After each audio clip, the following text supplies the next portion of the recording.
Hello, everyone, and welcome in here to the Friday Walkthrough. I'm Cole Carmody alongside Monte Spiller. We are back. It is week 2 of the college football season. Kansas State gets a win over SEMO, 45-0. Next up is Troy. We're going to talk about that, but first, we want to let you know we are sponsored by our good friends at Booth Creek Wagyu. Remember to elevate your tailgate this season with our friends from Booth Creek Wagyu. Their ranch is located just north of Manhattan and proudly raises authentic Wagyu beef from farm to table.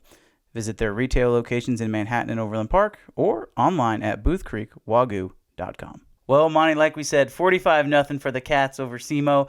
Wasn't a lot that went wrong for Kansas State. There was a lot that went right. Yeah, I'm not surprised about the 45-0 score. Honestly, I was hoping more of a 52, 55, 57, 0-0 score, but I'll take it. A win is a win. Considering all the games that went on in week 1, there were some upsets, there were some close games, there was a lot of blowouts as well, but hey, I'll take a win. Texas State beating Baylor was in the Big 12 was obviously a huge upset. Yeah. A good win for Texas State in that program. Wyoming knocking off Texas Tech. I don't think anybody saw that coming. So, yeah, Saturday kind of proved that it's college football and anything can happen. That's going to be big for K-State going into this game against Troy, which we'll talk about in the second half. But I want to get your thoughts about this game against SEMO, specifically on the offensive side of the football first. Will Howard, 297 yards through the air, was 6 for 6. The first touchdown, we said, whoever guesses the first touchdown correctly will get a shout out. I'm sorry we had over like 30 comments, but nobody got it correctly. I don't think anybody on this face of the earth would have guessed Jaden Jackson to score the first touchdown for Kansas State. He got the start. He got the first touchdown. That really set the tone for Kansas State, didn't it? Yeah, it did. It's okay to be wrong, too, by the way, because we both were wrong well. But no, it set the tone. It's one of those things where I was excited to see Will actually have time in the pocket, sling the ball around a little bit. People, the general public wants to see us, K-State in mid-season form right away. And that's not going to happen. You know, the O-line had struggles early at some point, but they never wavered. They continued to do what they did. And once we got rolling, we looked like the K-State that we expected to see early in the season, but the offense looked really good. Yeah, for being week 1, you could tell that there was a little bit of rust, but they were clicking on all cylinders for the most part. After that first drive, K-State got really comfortable. It felt like a continuation of last year. It did not feel like they had lost the pieces that they did. It felt like they put those shoes back on. They went to work. DJ Giddens had an outstanding game, over 100 yards rushing. I mean, he was just a step or two away from breaking some really, really long runs. Can specifically remember he stepped out of bounds on one of them. I was really impressed with DJ. Yeah, I got accustomed to watching DJ last year, and what I saw from him, he ran people over. He was physical. He was a finisher. He was a third down guy.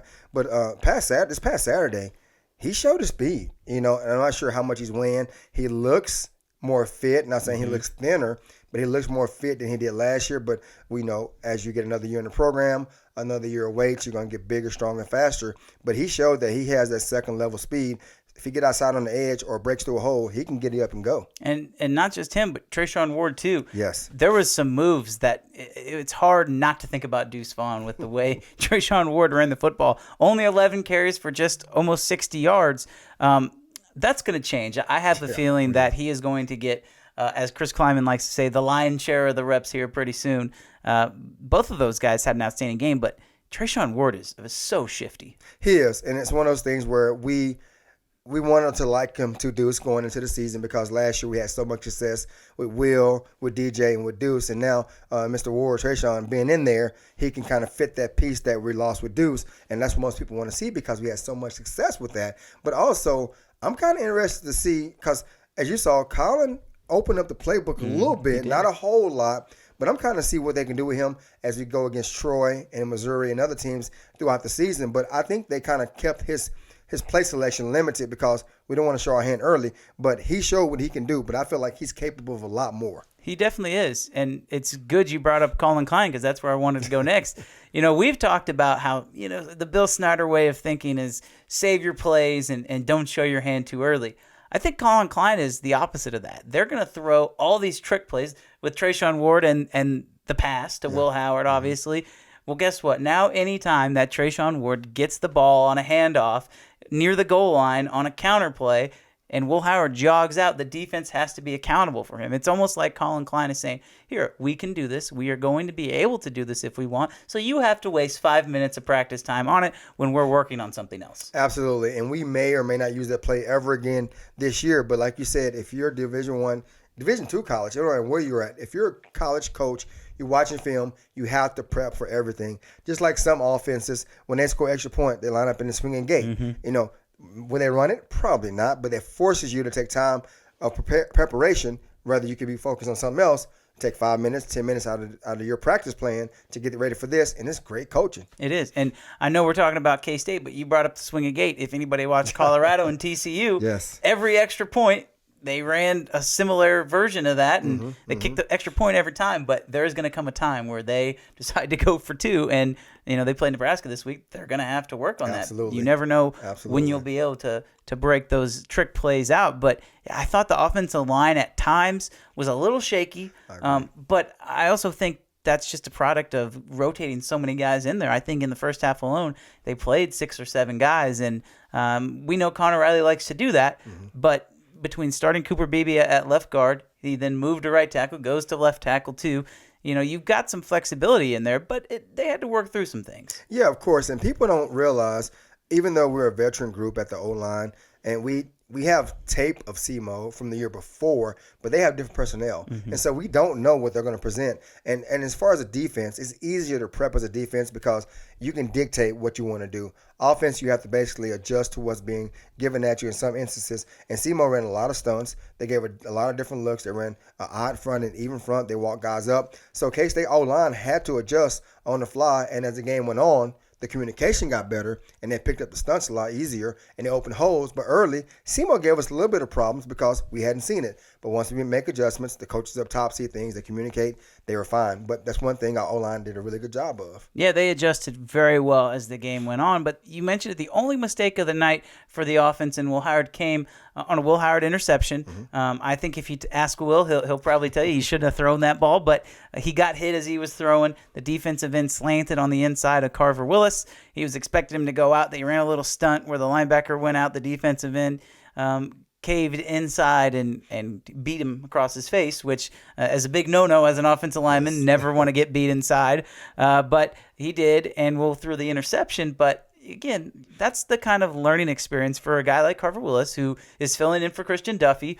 His time will come at K-State. Yep. Now, granted, he did not go back out there after that happened. They put Beebe back out at right tackle.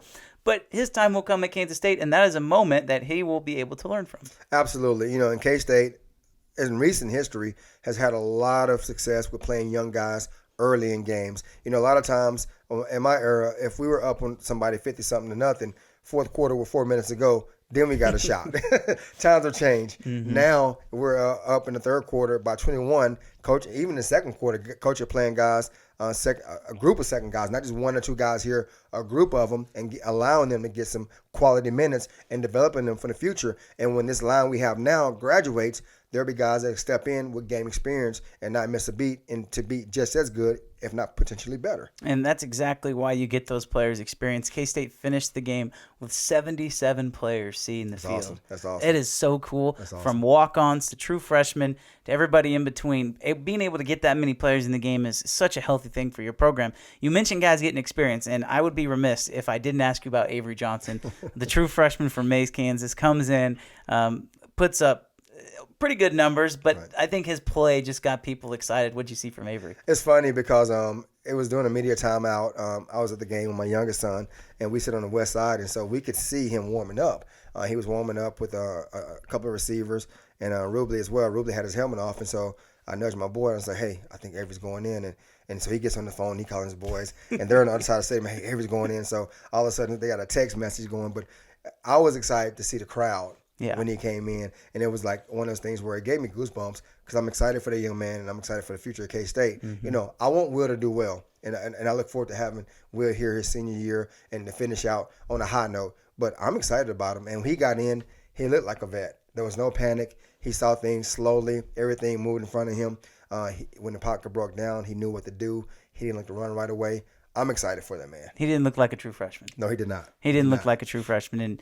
And we'll have plenty of time to discuss the future, but the way that the team was able to dominate on Saturday was super encouraging. Yes. Included in that domination was Kansas State pitching a shutout. Yes. 2 straight opening game shutouts for Joe Klinderman's defense. That's really impressive because a lot of the times, like we say, it's not easy to come out of the gate and be super sharp, but they were. And Marquise Siegel, a guy we talked a lot about on the preview show, was suspended for the first game of the season. So Colby McAllister, a redshirt freshman, comes in at safety, performed super well, and just the amount of guys that they were able to rotate in, it was really impressive on the defensive side. It is, and I don't think people realize how difficult it is to get a shutout in today's college football. Back in the day when you were FBS D1 school, guys couldn't compete with that. But not everybody, the FCS schools, has like potential NFL talent across the board just as much as the FBS schools. And if you can shut a team out, keep them from getting a field goal. Yeah. That says a lot about your defense. And like Casey likes to say, that mob mentality, they take pride in it. And whenever you can get a shutout, that speaks volumes about the direction your defense is going in. I don't even think SEMO was in range for a field goal. No. I mean, there was never a time, maybe in the fourth quarter, where they went for it instead of kicking a field goal to make it, 40 instead of it was 45-0 at the time, to make it 45-3. Yeah. But yeah, I mean, the defense, it was workmanlike, because you look up at the stat sheet, and Geno Hess, the running back for SEMO, who is an All-American, wins their Heisman Award at the FCS level, has -4 yards rushing. Yeah. I mean, we can talk about how the team had negative rushing yards, but a lot of that has to do with sacks, right? It does, yeah. But when you hold their running back to negative yards rushing, that to me was the most impressive stat of the game. That says a lot. I'm glad you talked about that, because the D-line, the linebackers, and the secondary, they all play physical. Whenever they try to get the edge, we had cornerbacks coming up, setting the edge. They weren't just making tackles. They were physical tackles, And it's one of those things where as the game went on, you could see SEMO players kind of jogging back to the huddle, shaking their head like, I can't get the edge, or there's no gap there, and like, do something different. So the defense kept that mentality and kept that intensity from jump, and so that was good to see. All the linebackers that rotated in, I was fascinated by. well. Daniel Green didn't record a tackle, but it's not because he didn't play well. It's just because he didn't have to play that much. He didn't have to, yeah. I mean, it felt like the defense treated this like an NFL preseason game. Yeah. They were going to play their starters. They were going to get them as many quality reps as they needed to, but they wanted to evaluate some of this younger talent. And I asked Chris Kleiman after the game, how important is it to get actual game reps as opposed to just practice reps? Not to get those guys ready, but to evaluate them. And he just point blank said that is the most important evaluation tool. It is, because some guys, we used to call practice player All-American. Some guys look great in practice, but in game time they don't shine. And some guys look okay in practice, but when the lights come on, they're ballers. And that's what you want to see as a coach. Can I trust this guy in a real game situation when the game's on the line and we need him if our starter can't go? Can I trust this guy? And that's what you want. And then allow K-State to get some guys that can play ball and say, hey, you know what? As the season goes on, injuries are going to occur. Guys are going to get tired. I can trust this guy. 12 true freshmen in total, offense and defense, got into the game. I want to ask you about the secondary. Jacob Parrish, Will Lee, the first time those two guys played together, going up against 2 really good receivers from SEMO. I thought they held their own. I thought specifically Jacob Parrish was targeted a lot on Saturday, and he didn't hardly let up anything. It was impressive to watch Jacob. I joked about that. I said, I don't know if college football has changed, but Jacob played like he was NFL because he was hands-on. Every time they went to his side, 5 yards down the field, he had the guy locked up. It wasn't like press and release. He was like, I'm pressing you into the sideline. You are not getting off this jam. Good luck on that. And they kept going back to him, and he continued to shut him down. So kudos to him, man. I'm excited for him. He's playing like a third-year veteran rather than a second-year guy who played sparingly last year. He's playing confident. And anytime Van Malone raves about somebody, like he raves about Jacob Parrish, you got to feel confident. And it was on display on Saturday. And you got to give Jordan Wright and someone, like we mentioned, Colby McAllister, guys who hadn't played hardly at all, if any game reps last year, come on and play a ton of snaps on Saturday.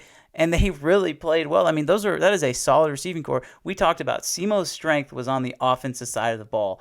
Again, to pitch a shutout, I don't care who it's against. Yeah. It is impressive, and it is only going to bode well for the future. It will, and it's a confidence booster, and it's something that you want to go for every game. I know it's not realistic, but if you can go into a game with a shutout, coming out with shutout, that's what you want to go for. No matter who's in, first, second, or third teamers, you want the shutout. It's a pride thing.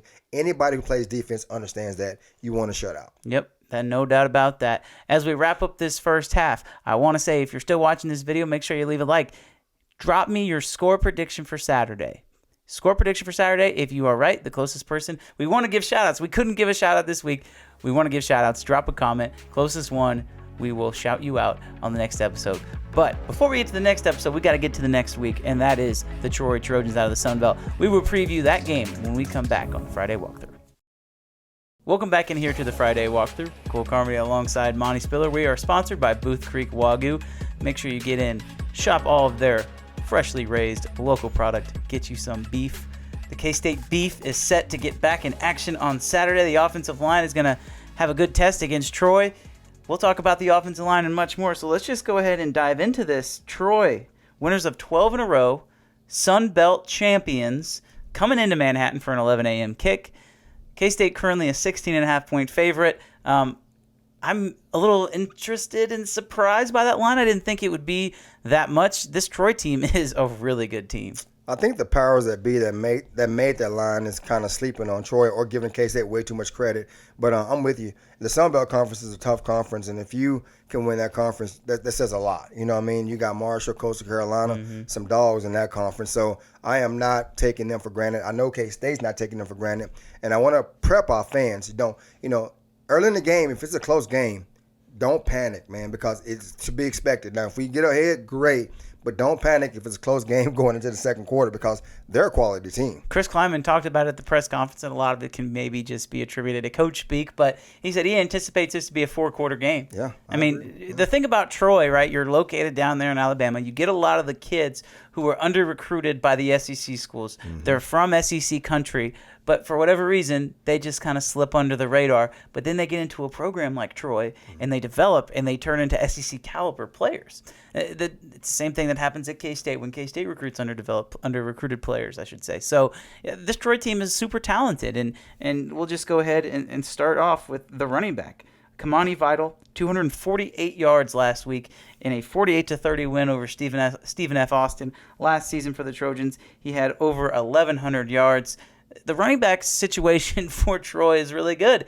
But again, we saw that last week with Geno Hess and Semo. K-State does a really good job at stopping the run, but Troy is going to be able to score. It's going to be a matter of, can K-State, keep up and limit how much that Troy gets into the end zone? Yeah, Troy has a history of playing the big boys, as we like to say, before conference game starts. So don't get me wrong, Manhattan is a great environment. I know the bell will be rocking for the 11 a.m. game, but I don't think Troy will be intimidated. Now, it's going to be a situation where if we get up early on them, we can kind of get the emotion going and get that vibe going. But we need to understand they're going to be a quality team coming in. And you said the running back had 248 yards.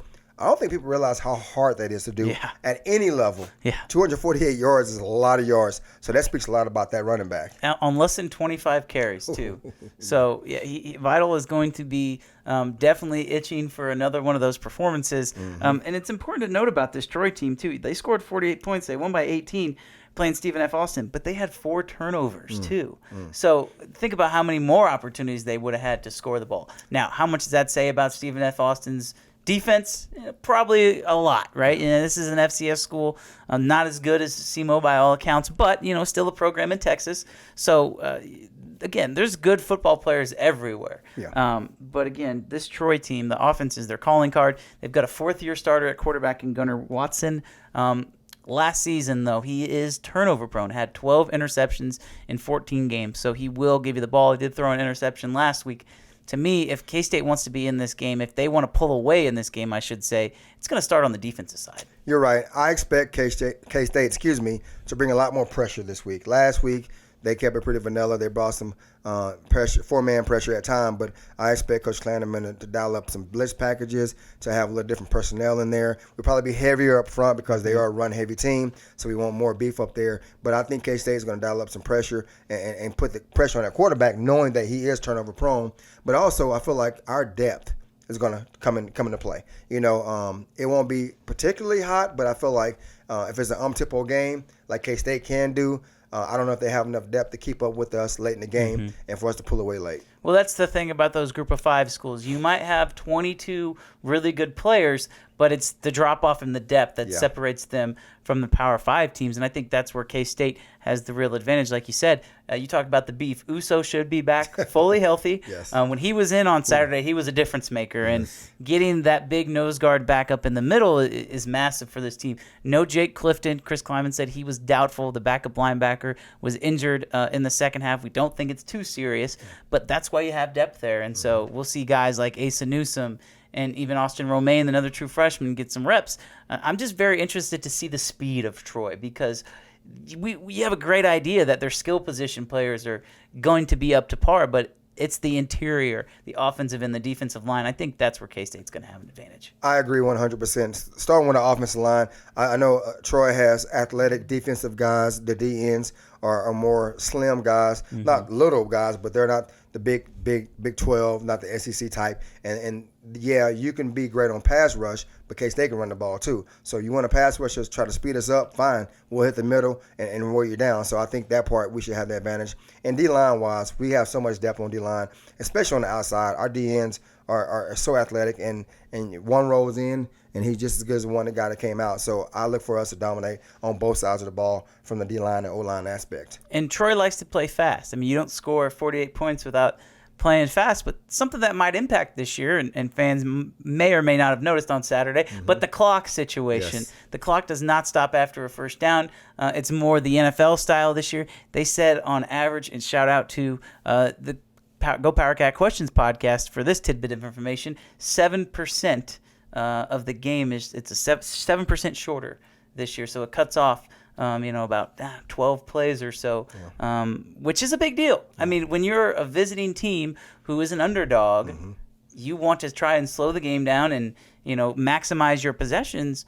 It almost kind of favors the favorite in a situation like this. We'll see how fast K-State goes. But, again, when you're in a situation like this going up against a team who is a 16-point underdog, they're going to try and use every single little thing to their advantage. I agree, and I think they have to, because if you look back at K-State's history before we became a household name, before we were favored in games, we had to use that strategy. We had to go into other people's places, and if we got a lead, slow it down. Kill the clock. Let's get out of here with a victory. And now we're on the other side where we have the talent to put up numbers and score fast and score often. So we should know what to expect from that. But on another subject, I'm looking forward to, because last week, R.J. Garcia was the man, and a few other guys were key contributors. But I feel like I got a feeling somebody else this week on both sides of the ball is going to shine. And I got a feeling my man Sennett gonna have a day, because I don't think Troy has a linebacker or a safety that can handle him. No, and that's a great point. I'm going there next. You hit the nail on the head. I mean, this Troy team, again, skill position-wise, corners, safeties, pretty solid. Receivers, running back, solid. But you get into the linebacking core and the defensive line, again, that just favors the tight end. Do they have a linebacker that can run with Ben Sennett? And probably not. Now, maybe they have some corners that can run with K-State's receivers, but that's why Ben Sennett is such a difference maker, is because he can get out there against a safety and out-physical them. He can get, if you put a linebacker on him, he can slip in a route like he did against Semo and still make the catch. You're right, I think he's poised to have a really big game. So let's talk about that offense a little bit. Troy, base 3-man front. They have an overhang that kind of was what Missouri did last year. So K-State will be seeing the similar defenses in back-to-back weeks, which I think is maybe an underrated thing if you're the offense. But, I think that a guy like Ben Sennett is going to have a big game. But I just see K-State running the heck out of the ball this week. I agree. When you come up against a team like K-State that has a great O-line, that has several backs in the backfield and tight ends that can run the ball, that can act as a tight end or an H-back, and you go a 30-front, 3-man front, that's the advantage of the O-line. And so basically what K-State should do and probably will do is we're going to run the ball until you adjust. And then you're going to have to get out of that 3-man front and go to a 4-man front or walk somebody up to counter what we're doing. And at that point, we're going to hit you over top. So K-State's in favor. It's so hard when you're trying to defend this K-State team, because last year with Adrian Martinez, it was more obvious what K-State wanted to do. They wanted to run the ball. They had Adrian. They had Deuce. Right. That was the bread and butter. Well, you mentioned R.J. Garcia. A guy gets over 100 yards receiving. Then you got a guy like Jaden Jackson who pops off for 2 big plays. You can try and defend the run, but then K-State's just going to go play action. And if you're going to play a single high safety or if you're going to go man up across the board, it's going to be a long day because those receivers are good enough to beat you. So K-State's offense is in a really good spot. And I understand, teams change defenses and change schematics from week to week, but they're not going to overhaul their defense just to go up against K-State. It works for them, but it might not work against K-State simply because, A, how physical they are in the trenches, and B, the speed and playmaking ability that the receivers have on the outside. Yeah, you're absolutely correct. They're not going to change what they do because you are who you are. And they build their defense around their conference. Their conference like to throw the ball around a lot. They got guys that can go get it. So they have to play more skilled guys on the back end. So that removes one of the guys up front. So they have a 3-man front. But for a game like this, they can make adjustments. But like you said, like I said, they're not going to change everything they do for one game. And every game matters. But you got to look at it this way. We're going on the road. They're coming on the road to K-State. Could potentially upset a top 25 school. But are we going to change what we do and get away from what we do and not be good at it for 1 week? Or are we going to continue to do what we do? Hopefully we can adjust on the fly and continue to get better going into our conference. That's what's going to happen. And I think that plays into K-State's hand. So I'm excited for the opportunity for us. And I think another thing that plays into K-State's hand is what happened last year, right? You go up against Tulane. Nobody expected that to happen. I think the line was actually pretty similar to what it is on Saturday, but nobody anticipated that to happen with K-State, including the players. And they can sit here and tell you, we didn't overlook them. And I agree that they didn't overlook them, but I don't think they expected them to be that good. No, there's a difference between overlooking and expecting. Nobody expected them. They beat Caleb Williams and USC in the Cotton Bowl, so that was a really good team. There's no way that now K-State. I'm not saying K-State is going to just destroy Troy, walk all over them, and it's going to be an easy win. But I don't see them only putting up 7 or 10 points or whatever the score was last year. K-State will be more focused. They will be more locked in. And I think the results will show that at the end of the game. Yeah, I agree. And like you said at the beginning, I expect to see our starters deep into the fourth quarter. There'll be rotation and guys giving guys breaks, but I don't see a wholesale changeover from guys in position because we're up 21 points. I expect us to be in that game from start to end with a lot of our starters getting ready for the following week. But I would be surprised if Troy doesn't show up and give us a fight that we expect to have. So you play these teams that are rooted from SEC territory, and they're used to playing. And Troy played Ole Miss last year. It was one of their only losses. They beat UTSA. It was one of the only ranked bowl games, which is just amazing to think about. And they ended up winning that game against UTSA. But they're going to be ready to play. I think K-State will also be ready to play, but it's going to be a fun game. I'm really interested to see how K-State comes out, because if they come out with a lot of energy and they jump on them early, we've seen K-State put away games early, and if they do jump on them, it wouldn't surprise me if they put the hammer down. No, I agree. And I think K-State, our coaching staff is phenomenal, man. They don't get enough credit. They've got some recognition over the years as individuals, but as a whole, our coaching staff understands the task at hand, and they continue to get those guys ready. And I feel like we're still not a big name product compared to some other schools, which I'm fine with that too. But if our coaching staff was at UT, all of them will be all-world coaches because of the name UT. But because I'm glad they're here with us. But what I want to look at too is a lot of fans, like the first home last week's game was packed because it was the first game of the season, night game. It is what it is. Football season is here. I'm going to shout out to the fans. Those out there listening, watching, show up. I know it's an 11 o'clock game. I know Troy is not a household name, but show up because we need all the fans there because we're gonna have to get loud, and we're gonna need you guys to be there because the boys need your back because it's not gonna be an easy task. So be there Saturday morning. Get ready to rock, please. Very well said, Mr. Spiller. Let's go ahead and get with the predictions for this episode.